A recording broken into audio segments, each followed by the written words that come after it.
Hello, and welcome to this episode of The Inner Estate with your host, Bridget Stuart. Today, I have a very special guest, Melissa Barnes. She is a leadership and legacy mentor. And boy, Melissa, you're just changing lives every day. Thank you for being our guest. Thank you so much, Bridget. It's an absolute pleasure being here with you today. And I truly can't wait to get started and have this conversation with you. Well, it's going to be such a powerful conversation because one of your specialties is guiding people to be leaders that are living without regret, leaders that are building a legacy. You even say zero regret.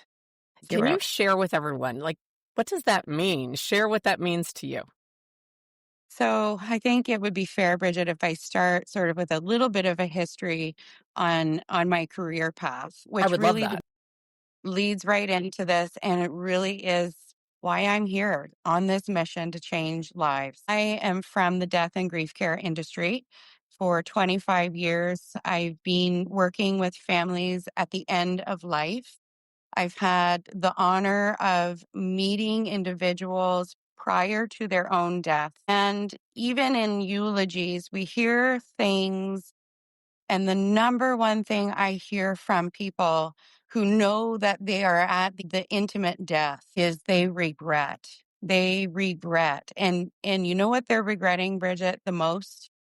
Not doing, Yes, not being. And this is the true impactful work that I have pivoted to change, to empower the women that I work with to be the leader and to understand at the core truth of it all, we are building our legacy and what that actually means, Bridget. So I'm on fire with this topic. I'm a mother myself of 3 children. I'm married. I run 2 businesses, and it is so crucial for us to understand every moment of every day. You and I are building out our legacy, and that's un- right. it's true. And I'm sure you see this too. So often we get stuck in the doing. We're in our role, right? And Absolutely. yeah, and we get busy and we get on autopilot and we become tired and everything systematically starts to happen where we become this disconnected human being, and it's not because we Yes, want to, right? And I'm sure you see that. We don't want absolutely. to. Yeah.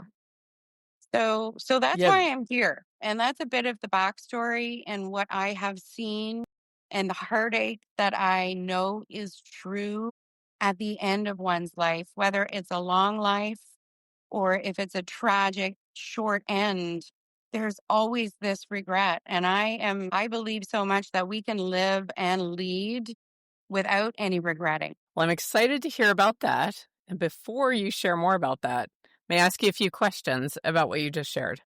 100%. Please do. Okay. So you mentioned that people can become unintentionally disconnected. Yes. So it's not that wasn't their plan. They didn't wake up one day and say, I'm going to set a goal of being disconnected from my family and stuck on a hamster wheel of habit where I just do the same thing like a zombie every day. And I don't know Mhm. about you, but I feel that post COVID, so many families and sometimes even friends, they fell into this situation where there's a bunch of zombies on a hamster wheel, disconnected, living in the same house. Yes. And there's so much of this, and there's so much, clackety clackety, and there's not enough connection. So I too am very passionate about that.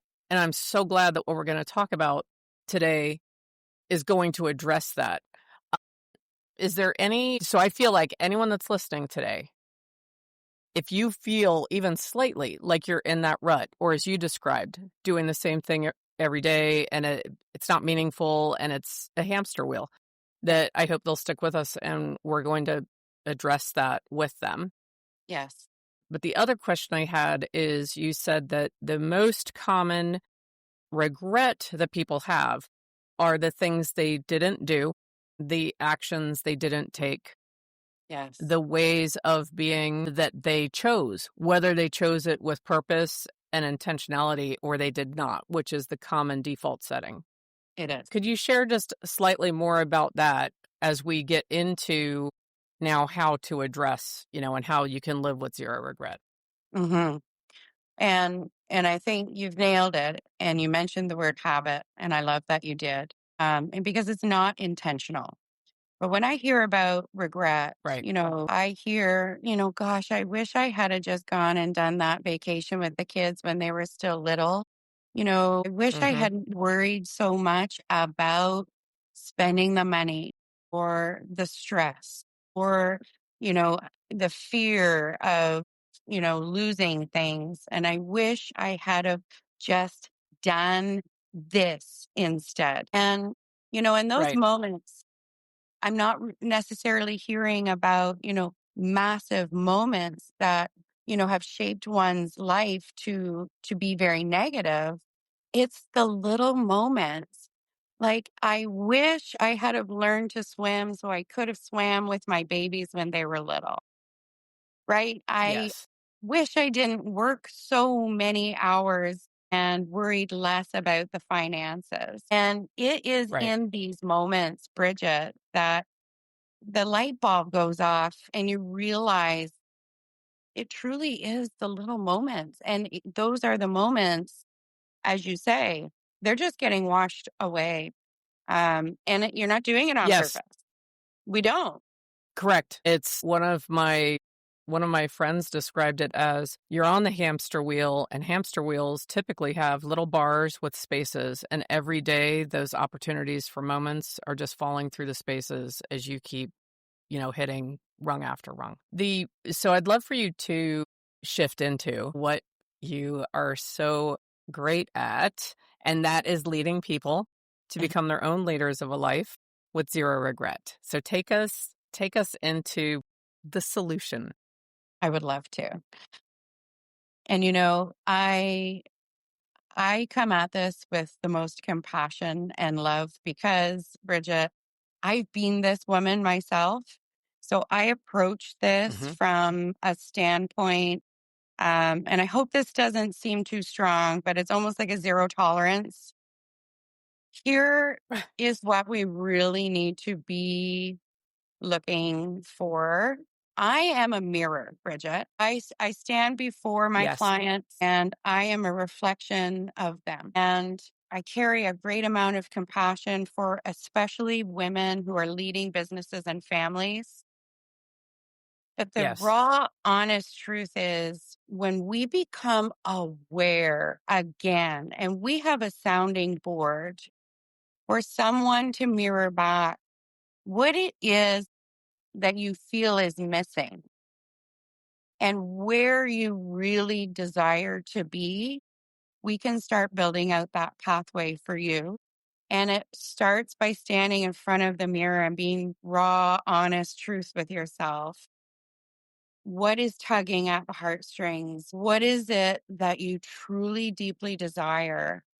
And then we do a comparison to where we're at and what we really want. And what happens in that process is we may have grief, we might have trauma.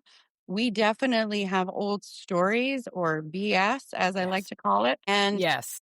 the hardest work will be is being honest with yourself. And I can say that because I always say I walked in those high heel shoes. Hmm. It is hard to look at yourself and say, this needs to pivot and what can I do? And it really is a lot of repattering, believing new thoughts because what we believe in, what we think about is dictating what is happening in our outside circumstantial world.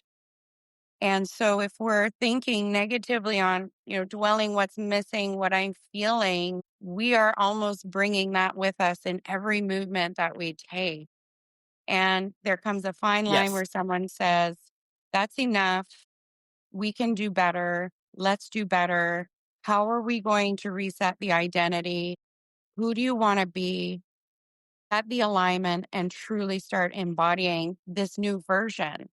And here's the catch. This is the biggest one, and you probably experience this too. When you start becoming, people will begin to follow you. And Yes.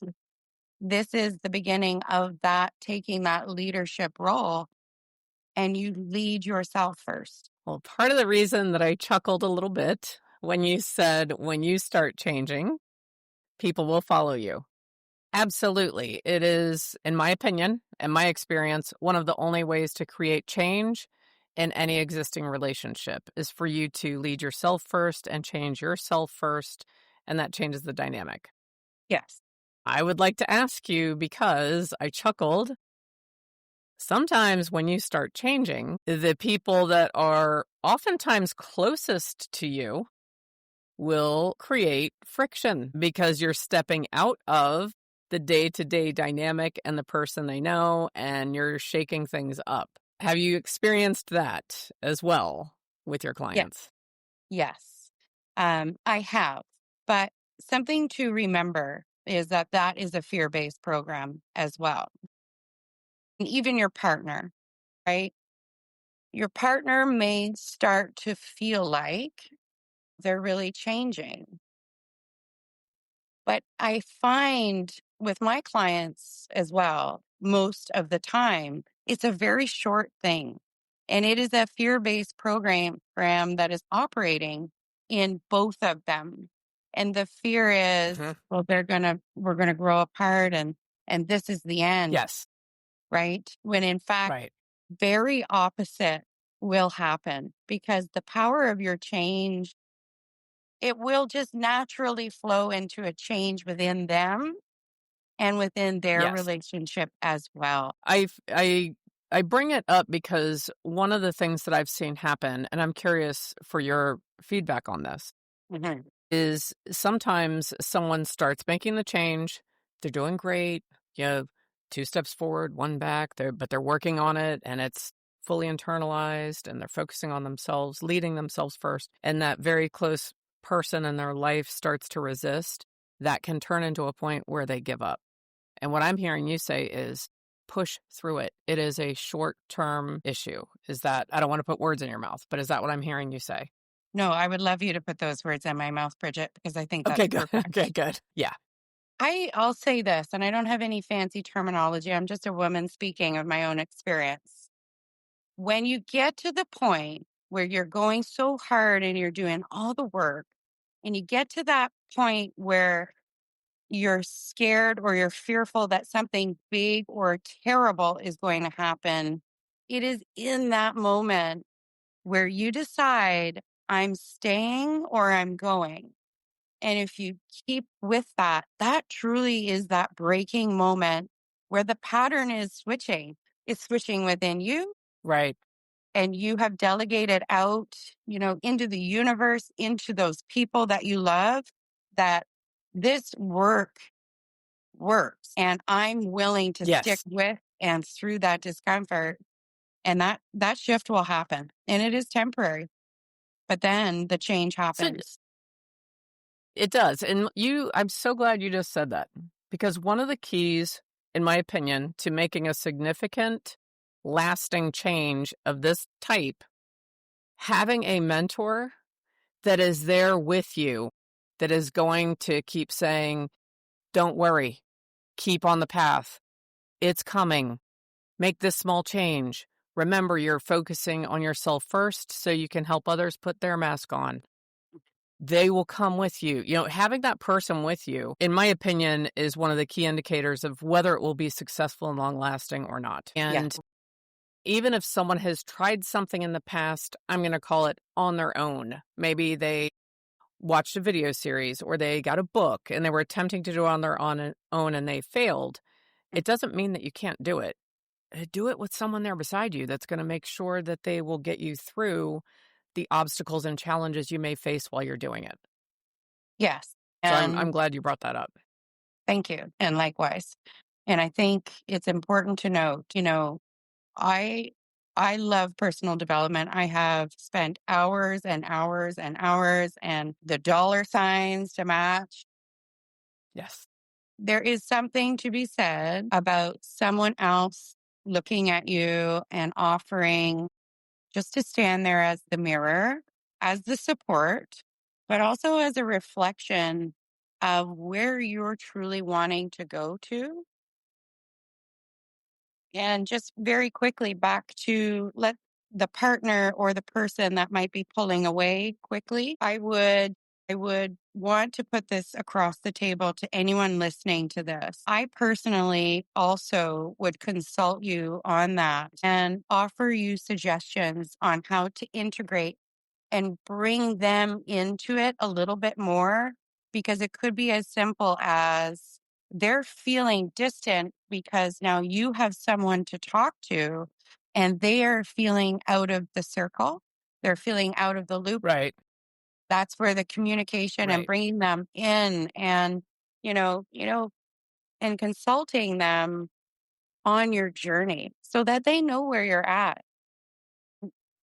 If you're on your own reading a book, I'm not saying that can't help, but it doesn't give you sort of the flip Correct. side, right? And it doesn't talk back to you. It doesn't sort of give you their That's right. opinion. Right. Yeah. That's right. Yeah. And I do, I imagine, because I have done research on the work that you do and the services you provide, and I can tell that you place a very high value on significant relationships, both at work and personally. And so I'm sure that that's part of the overall plan. Whereas you just mentioned now, you're giving verbal, direct, regular updates of, wow, I'm working on this and this is so cool. So you're communicating with them so they feel included. But I'm sure you also give some advice on how they can make subtle changes in how they're perceiving and interacting with those people. So it's even also something that's naturally part of being that leader that you want to be in Yes. life, right? I'm sure that's all intertwined. Yeah. And So I want to jump back because go yeah. ahead. Yeah. Nope. You go, Bridget. Jump back. Okay. I want to jump back too because I sort of diverted you. You mentioned that when you start changing Mhm. and you start leading yourself and you're showing up with a different energy in a different manner, your communication is more on point, you're listening at a higher level, and people around you start changing with you. That's Yes. the majority of people, especially in a work environment. Most people in today's work environments are so hungry for a leader like what we just described, right? They're so hungry for it. So they're like, wow, and they're attracted to it and they come along with you on the journey. Yes. Can you share more about that and maybe even some steps someone could take to start making that change? Yeah, absolutely. Leaders go first, and you're 100% correct. In the workplace, there's a new dynamic, and you touched on COVID before. There has been a humongous shift in the workforce and people's desire to work and perform in a certain way. And, Right. this happened to me. So, you get dragged down and you're in autopilot and all the things and you almost get down to everybody else's level. But when you show up the next day and you are radiating with life and you take a different Yes. approach with people, take a curious approach with people, you Yes. see right away the ones that want to go with you, they'll be like, take me, like, and they can feel it. Y- Right. And Yes, they can. it yeah, it lightens everything up and you feel amazing, and the people around you, like your team, your colleagues, your family, it just starts to increase, like the awareness, the vibration, the feelings, it all goes with you. So that age old term, who's meant to be with you will follow, they'll pick up on it all. Yes, they will. 100%. They absolutely And will.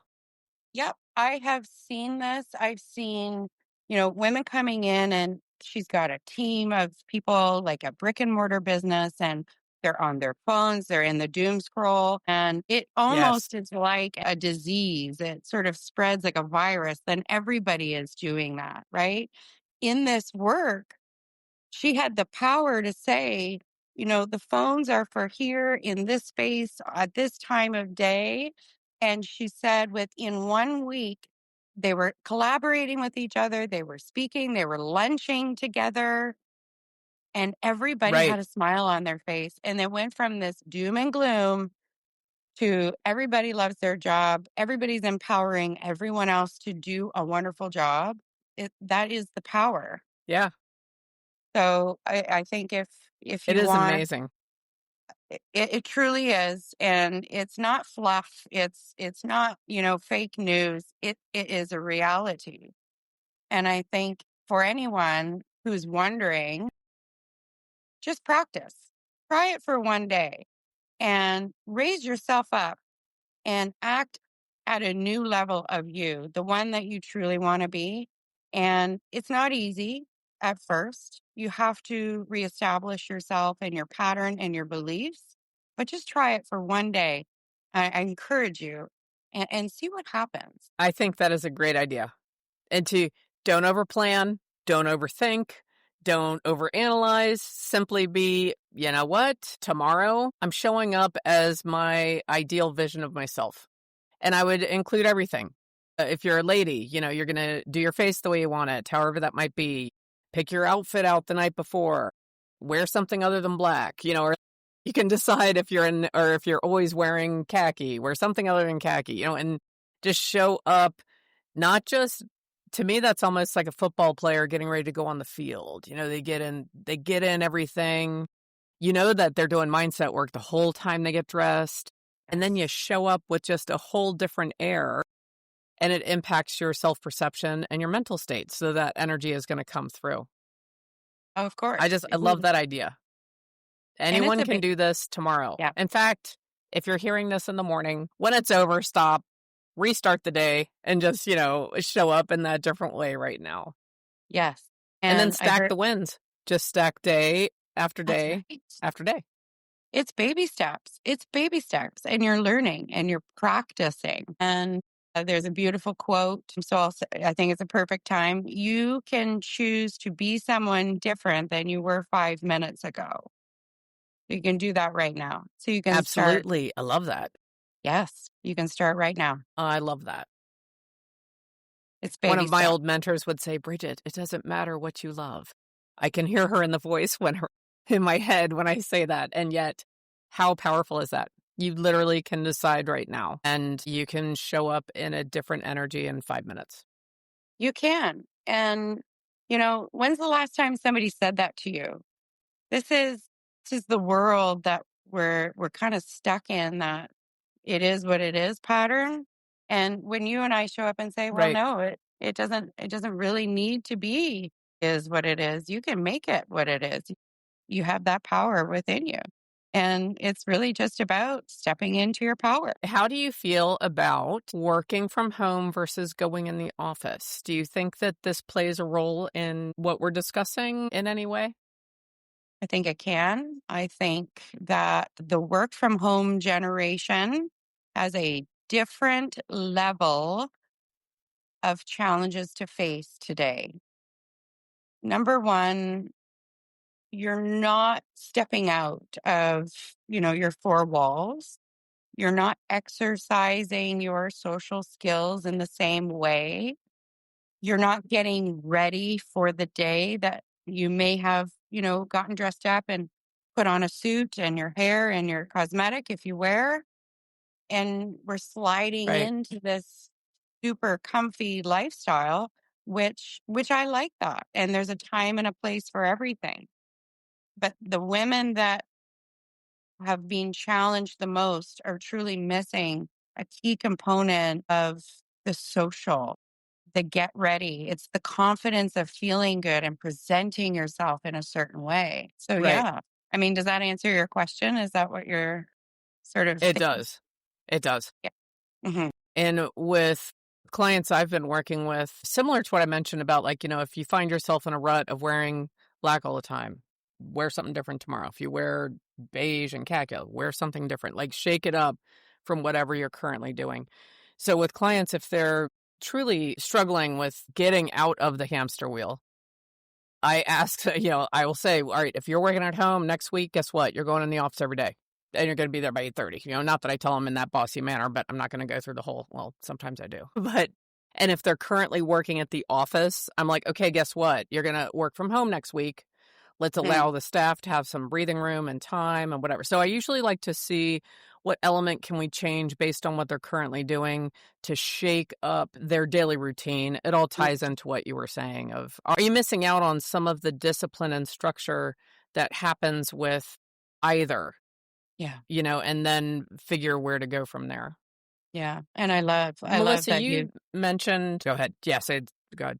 I just love that you mentioned that you'd flipped it too. Like if you're glued to your office, and I see this a lot, especially with Yeah. entrepreneurs, you're glued there to the point of fault, right? And it's almost like a punishment Correct. for yourself and others. So I love that you brought that up. And others. Yes. Yes. There are so often times where staff, and you know this, they're put in an awkward position. If the boss, so to speak, is not leaving, they sometimes feel as if they can't leave, and that creates awkwardness. And they also sometimes will not develop or be as creative. It limits their creativity, and it can limit their ownership and authorship of their role. So if you are stuck to the office, to use your phrase, get out. Like go away for a week. Exactly. Let everyone miss you. Okay? Like let them miss you. Oh my gosh, yes. You mentioned something, Melissa, that I found very compelling. So we're going way back to when you first started sharing. And you said that you'll do an analysis with your clients and you will find the area where they want to see dramatic change, where they want to have growth, and you'll start there. So we know one of the rules of war is go where you're strong and make it stronger. And that approach, I just want to ask because to me that almost seems a little bit counter to that, because you're kind of going in where there's a defined, I'm going to say, weakness or area for improvement, and you're starting there. And I'm really intrigued by that. I want to hear more about what you're doing with that. So I work within two processes to dive into the weakness, but in a way that it actually shows your brilliance. So those weaknesses or those traumas or those past pains or the BS, they all have a glimmer of your brilliance that is meant to shine brighter than the dark. So by going into that, we're not suppressing you down, but we're actually stripping it out and pulling away what isn't true to what the truth of the story is. And if there's trauma, if there is past grief regressions, if there's, childhood issues that are driving the thought process forward, somewhere in there shines your brilliance and your purpose and your legacy building on this earth. So by working through, we'll say, weakness or challenges first, we almost shed away the pounds, the extra weight that have been dragging around our ankles for decades. And then we allow that brightness to shine through. We're all brilliant in our own way, Bridget, as you know. So why not jump in and dismantle the untruths first and rewrite those stories in a way that makes you powerful? Does that answer your question? Melissa, that is so powerful. You're getting a podcast award.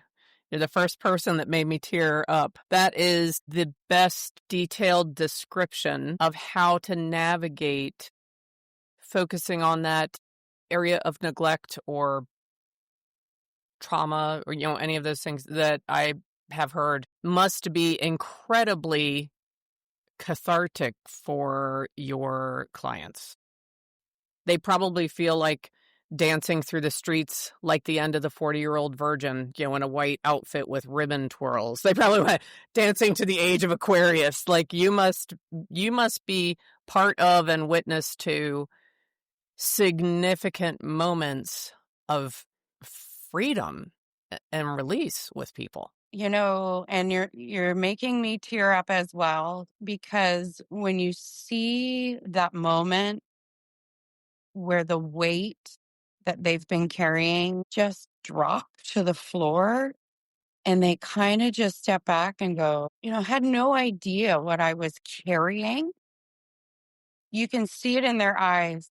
It's almost like the whites of their eyes get brighter, and they just feel like grateful to finally have someone be able to extract that out of them. The transformation from that point is tremendous. And I think the approach with going into the dark first is the Mhm. light for the true transformation and the lasting transformation. I don't want you to be better for 90 days. I want you to live the life of your dreams.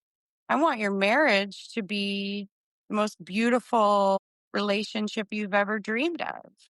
And it is in these dark Right. moments that transformation sets fire. That is remarkable. So that just sounds like an amazing process for people to go through. And as you were saying that, I was thinking that every change we make that is significant has a ripple effect. So if you address the dark spot first, all of your natural strengths and ability will all be also loosened up from any anchors, and they will all naturally rise. It will be a rising tide that is going to lift all the boats. So if anyone is concerned about that, I believe they do not need to be concerned. So I love the phrase of building a legacy with zero regrets. Is there any other fine point you would like to put on that? And then I have a special round robin conversation I want to have with you that I didn't tell you about. But anything else you'd like to say about building the legacy and a life, leading a life with zero regret? Yes, I do. And the zero regrets is a huge thing for me. And if you're a mom, I can almost guarantee today, right now, there's someone on here that goes to bed every night and goes, I blew it. I lost it. I lost my cool, swore in front of the kids. They saw me with road rage. It's whatever. The point is, when we live with a knowing that every minute we are reflecting to our kids how to be in life. And when we know this and we operate in an awareness that we want better for them, and I am rising for Yes. when you live 90% of your life and you have risen up out of the ashes and you have dropped the stories and you are the woman you're intended to be here to be, there's no such thing as a regret anymore. May you have a faux pas? Sure. But are you deeply going to regret that? No. So I'm No. talking about the movement of the awareness of the women to know right here, right now, you are building your legacy. And it's not about what you're leaving at the end. It's about who you are being today. And are you proud of that moment? And that's what I believe in zero regrets. Life is short to carry these moments to regret. Right. I think that's so powerful. So I want to hit you with something you were not expecting. And actually, you inspired me to do this while we were talking. So in people with trauma, and I'll ask if you agree. I agree. There's people listening to this right now that they're like, that sounds great for everyone else. However, my fill in the blank, pain, trauma, loss, tragedy is different. And that might work for others, but it won't work for me. Mhm. May I round robin you with a variety of traumas or issues so that you can just nod your head or say, yes, yes. And if I say one that you're like, oh no, Bridget, I couldn't help somebody with that, That's the worst. No. Okay, so is that okay? I'm ready. Okay, let's see. They really screwed up their taxes and their business licenses, and they've been dealing with it for years, and it's not fixed yet. Easy. That shame and guilt, we can work on that. They got divorced with someone, and they regret it. Easy. They We can stayed let go. married to someone, and they regret it. Yes. They've had a tragic loss, unexpected tragic loss of a close family member, either of any kind, parent, significant other, child, a tragic loss. Get moving on it right away. They got a DUI. Yes. They got 2 DUIs. They got fired Yes. from a 25-year career that they thought would be their retirement. 100. They lost all their money. They lost all their money in a business endeavor that took them down. Yes. They never had children, and now they regret it. Yes. They never went to college, and they regret it. Absolutely. They see themselves as less than, right. They were in a horrible car accident that unfortunately caused lasting harm to another Yes. innocent person. Absolutely.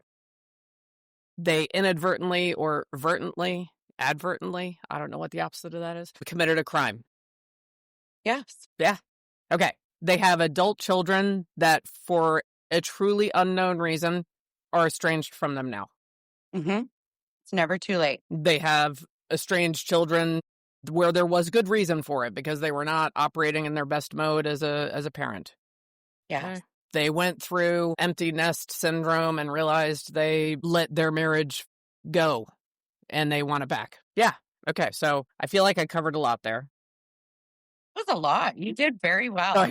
So my point is, it doesn't matter. They inherited a beautiful inheritance, trust fund, and they've lost it all. Yes. Doesn't matter. No, Right? doesn't. All of it you can 5 minutes from right now, you can choose to be a different version of yourself. Yes. Absolutely. So I'm a big believer, and I know you are as well, in the power of affirmations and pouring into yourself. Could each of us share a favorite affirmation, one that we hold dear to ourselves? So what is a favorite affirmation that you would share that people could adopt from you and start saying to themselves every day? Absolutely. And I believe in mirror affirmations as well. So you are Yes. contacting Yes. your own eyes in the mirror. Mhm. And today, with gratitude, we accept the past and we open our mind into our future self. And we are growing. We are learning every moment. May we release everything that is holding us back so that we can step into our most beautiful power right here, right now. I love you. Oh, that's phenomenal. And I will make sure that transcript is in the description, and I will post that quote everywhere. Beautiful affirmation from Melissa Barnes. Thank you. And I am going to share one that was given to me by Tony DeCello. He is one of my mentors, has been for over 20 years, very well known in the real estate coaching world. And he said to me, Bridget, every day in the morning, just say, I move through the day with ease and elegance. So that is one of my life philosophies that I have said to myself every day for now. It's going on 24 years. I move through the day with ease and elegance. I added on, and I make people smile wherever I go. Those are 2 gifts, one from Melissa, one from me. Thank you so much for being our guest. I'm going to have all of your contact information. And Melissa, I did not share a lot about your credentials and everything that you do as a leadership and legacy mentor. I just want to share, you have 12-week programs that focus on significant personal relationships, You have a book that's out there that I can't wait to read. I'm sorry I didn't get to read it before we met today. Everyone, I was so excited to talk to Melissa. I didn't even want to wait. And you have so much to offer, in particular, high performing women that are CEOs in a position of leadership and entrepreneurs and also juggling a family. Now, just remember, all my homemakers out there, you are a CEO and you are an executive. I actually have someone I'm going to refer to you, Melissa, that is an amazing homemaker in Tennessee. So I want you will be able to reach out to Melissa. What is your favorite platform or method for people to connect with you? I think that if you want to connect with a one-on-one call, you should go through the website. That's sort of the best way to get Perfect. in. You can find me on all the Can you socials say as your well. website? Because, some people are just listening. So could you say your website? So it's melissabarnescoaching.vip. Well, Melissa, I really truly hope that you will come back again and be a guest on the Inner Estate in the future, because I feel as if we just scratched the surface of what we could discuss. Thank you so much for being our guest. Those of you listening, I hope you'll come and join me again for the next episode of the Inner Estate. Make sure you subscribe, like, follow, whatever the things are, you know what to do. And thank you. Have a great day. Thank you, Bridget.